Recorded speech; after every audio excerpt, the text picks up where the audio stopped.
Hola, muy buenas tardes tengan todos ustedes, compañeros presentes y maestra.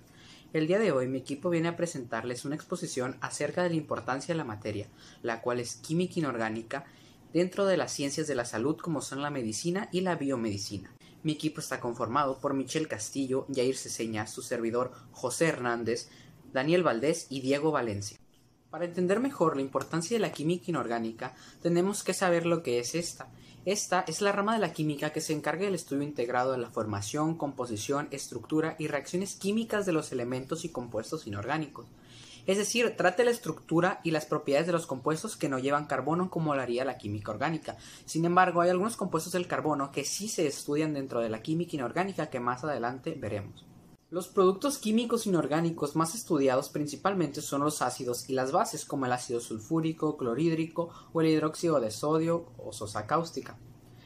También se estudian sales, minerales y metales, y también el carbono elemental, como ya lo mencionaba, que este compone grafito y diamante, y algunos compuestos como el dióxido de carbono, el monóxido de carbono, el ácido carbónico y los carburos.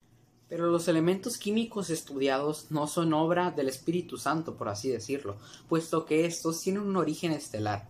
En la gran explosión conocida como el Big Bang se liberó un montón de energía que posteriormente las estrellas aprovecharon en forma de hidrógeno. Posteriormente consumieron el hidrógeno y empezaron a liberar helio. Y así sucesivamente con todos los elementos conocidos dentro de la tabla periódica hoy en día. Para enlazarnos un poco más con el tema, podemos decir que en el pasado la química inorgánica trataba materiales no producidos a partir de la vida orgánica. Esta división había sido clara hasta que Friedrich Wöhler consiguió por primera vez sintetizar la urea, esa misma que está dentro de nuestro cuerpo, en el año de 1828 a partir de material inorgánico.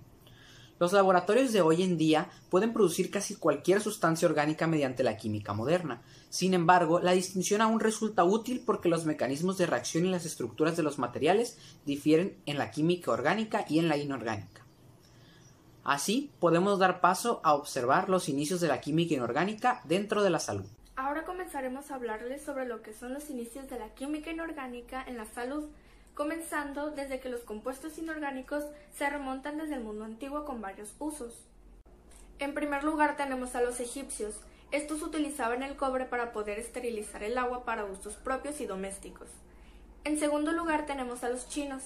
Estos utilizaban los diferentes componentes del oro para fines terapéuticos como la crisoterapia, de la cual se hablará más adelante. Y por último tenemos al cloruro mercurioso. A partir del Renacimiento se empezó a utilizar ampliamente como un diurético. Esto quiere decir que aumenta o facilita la eliminación de orina. En otras funciones también tenemos al fluoruro de estaño 2. Este sirve como aditivo en pastas dentales, es decir, sirve para poder conservar la misma pasta. Seguido tenemos al óxido de zinc. Este sirve como astringente, es decir, antiinflamatorio, cicatrizante o antihemorrágico. Después está el hidróxido de aluminio. Este sirve como antitranspirante y un antiácido. También tenemos al diyodo, que sirve como desinfectante común, y por último al sulfato de bario. Este sirve como mejorador en las imágenes tomadas por rayos X. Ahora, hablando sobre la química bioinorgánica, nos referimos a aquella que se ocupa de relacionar los elementos y los compuestos inorgánicos en diferentes procesos biológicos. Estos pueden ser la cadena respiratoria mitocondrial y la transferencia de electrones en organismos fotosintéticos. Es conocido que algunos elementos metales pueden llegar a ser dañinos y hasta tóxicos para la salud. Por ejemplo, tenemos al cadmio y al mercurio, pero sin embargo hay otros que pueden ser beneficiosos para nosotros, como elementos de actividad farmacológica o de diagnóstico. A continuación, yo pasaré a hablarles sobre aquellos elementos químicos inorgánicos que son fuente de vida para nosotros, es decir, sin su presencia en nuestro organismo, no podríamos simplemente vivir, no podríamos contar con existencia, ya que es a partir de ellos que realizamos muchas de las funciones vitales que nos mantienen en estos momentos con vida. Como primer compuesto químico tenemos el que considero no solo yo, sino la mayoría de los químicos y bioquímicos que están dentro del área de la ciencia, como el más importante para nuestra supervivencia humana, el cual es el agua. Este compuesto químico muchas personas tienden a confundirlo por un compuesto o sustancia orgánica, pero la realidad es que es de naturaleza inorgánica. Su composición está hecha a partir de 2 moléculas de hidrógeno y una de oxígeno. En cuestión de cantidad, en nuestra superficie terrestre es el que abarca la mayor cantidad de porción. En el caso del agua salada es la que tiene mayor cantidad, mientras que el agua dulce, que sería la que nosotros podemos consumir, está en menor medida. Y la tristeza de esta situación es que a este punto esta cantidad de agua se está viendo muy reducida, por lo que hay muchas zonas que no están contando con la suficiente para abastecer sus necesidades. Un ejemplo muy claro es la situación que estamos viviendo en México en la actualidad, donde la cantidad de agua se está viendo muy perdida, por lo que necesitamos buscar técnicas para poder que esto logre solucionarse y no contar con problemas a futuro que puedan dañar nuestra población. Continuando con nuestra sustancia, tenemos que el agua se puede encontrar en los 3 estados de agregación distintos, ya sea líquido, sólido o gaseoso. En el caso del estado líquido, es el que mayormente se encuentra en nuestra naturaleza. Su temperatura vendrían siendo 25 grados Celsius. En el caso del estado sólido, que vendrá siendo el hielo, como podemos notar fácilmente en el polo norte o polo sur, este se encuentra a una temperatura de 0 grados Celsius. Y finalmente tenemos el estado gaseoso, el cual se encontraría a una temperatura de 100 grados Celsius. Este elemento es de vital importancia para nuestra supervivencia humana, ya que debemos de recordar que nuestro cuerpo se encuentra compuesto principalmente en un 70 a 80% de agua, es decir, el agua forma parte de nosotros y es por eso que sin su existencia ningún ser vivo podría existir, ya que realizamos muchas reacciones metabólicas y catabólicas, las cuales necesitan fundamentalmente del agua para poder que se realicen. En el caso de que una persona cuente con deshidratación, es decir, que su cantidad de agua esté muy por debajo del límite recomendable, puede llegar a sufrir muchas consecuencias patológicas que vendrían perjudicando su estilo de vida y por ende podrían llegar a provocarle la muerte en muchos casos extremos. Pasamos a otro elemento importante que sería el hierro. Para las personas que tal vez no conocen mucho sobre nuestro cuerpo y sobre los sistemas que lo conforman, el hierro es de vital importancia para el sistema circulatorio, ya que a partir de este es que podemos formar hemoglobina. La hemoglobina es una proteína presente en los eritrocitos, también conocidos como glóbulos rojos, la cual nos permite un transporte tanto de oxígeno como por dióxido de carbono en todo nuestro cuerpo. Entonces, cuando se tiene una deficiencia de hierro, puede generar anemia, que vendría siendo justamente esto, la falta de hierro. Por lo que si no contamos con hierro, no vamos a poder generar la suficiente hemoglobina para poder transportar la cantidad necesaria tanto de oxígeno como de dióxido de carbono. Según datos, en sociedades en desarrollo, la anemia representa entre el 4 y 10% de enfermedad en una población, mientras que en ciudades que están apenas en desarrollo, esta cantidad aumenta, llegando a ser de un 40% de la población que presenta esta afección. Estos datos son muy contundentes, por lo que tenemos que tener mejor control con respecto a cómo suministramos la información y los tratamientos para que estos números puedan reducir, ya que como vemos, el hierro marca una vital importancia en el sistema circulatorio.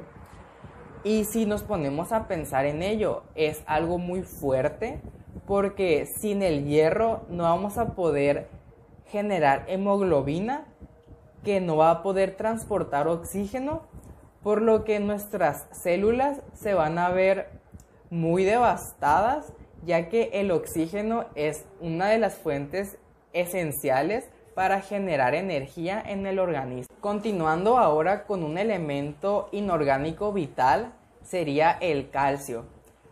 Considero que este elemento es muy sonado en la sociedad, ya que siempre se nos ha dicho que el calcio es el elemento fundamental para nuestros huesos. Y tienen razón, el calcio es el encargado de formar en gran medida nuestros huesos, por lo que cuando se llega a tener una deficiencia o que tengas una cantidad muy mínima de calcio en tu sistema, puede generarte muchas adversidades que en casos extremos pueden llegar a ser mortales para nuestro cuerpo. Un ejemplo muy claro serían las células que conforman a nuestros huesos, que vendrán siendo los osteoclastos. Estos osteoclastos tienen un mecanismo de activación que cuando se detecta un nivel muy bajo de calcio, lo que hacen es corroer al hueso para que se libere calcio, por lo que en niveles muy extremos de esta cantidad puede llegar a ser muy dañino para nuestro sistema. Pasamos ahora a una sustancia inorgánica que la mayoría de personas tiene que conocer por su nombre común, que vendrá siendo sal. Estoy hablando sobre el cloruro de sodio, es decir, aquel que está compuesto por una molécula de sodio y una molécula de cloro. Este compuesto, como ya mencioné, mejor conocido como sal común o sal de mesa, es la que utilizamos para poder darle sazón a la comida. Entonces, lo interesante es que es un compuesto tan monótono que no nos ponemos a pensar que justamente forma parte de las sustancias inorgánicas que utilizamos día a día. Hablando un poco más sobre su extracción, se encuentra principalmente muy abundante en la corteza terrestre, pero principalmente se extrae de las aguas de mar salada. Finalmente, tengo que hablar sobre otra de las sustancias inorgánicas que tal vez para nosotros no implique gran importancia, pero hay otro ser vivo que utiliza esta sustancia para poder generar su propio alimento. Hablo del dióxido de carbono. Esta sustancia inorgánica está compuesta por una molécula de carbono y 2 moléculas de oxígeno.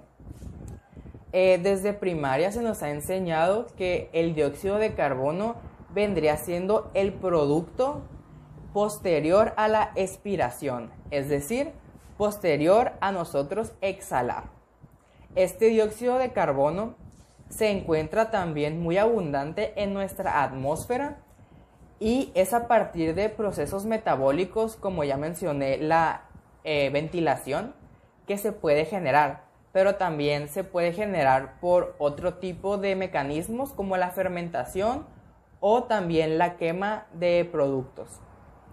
Bien, mencionaba que esta sustancia tal vez para nosotros no marque gran importancia, ya que es un desecho que nosotros generamos al expirar, pero tenemos que hablar sobre las plantas. Las plantas, como sabemos, es a partir del dióxido de carbono que extraen de la atmósfera que pueden generar su proceso de fotosíntesis, es decir, ellas a partir de este dióxido de carbono y luz solar generan su propio alimento. Y lo mejor de todo es que el producto de ellas después de este proceso es oxígeno, que si sabemos es el que nosotros necesitamos para poder inspirar y que se realicen todas las funciones vitales del organismo. Como ya mencionaba, el oxígeno es vital importancia para nosotros, por lo que el dióxido de carbono representa una gran sustancia inorgánica que sin su existencia, tanto las plantas como nosotros no podríamos vivir.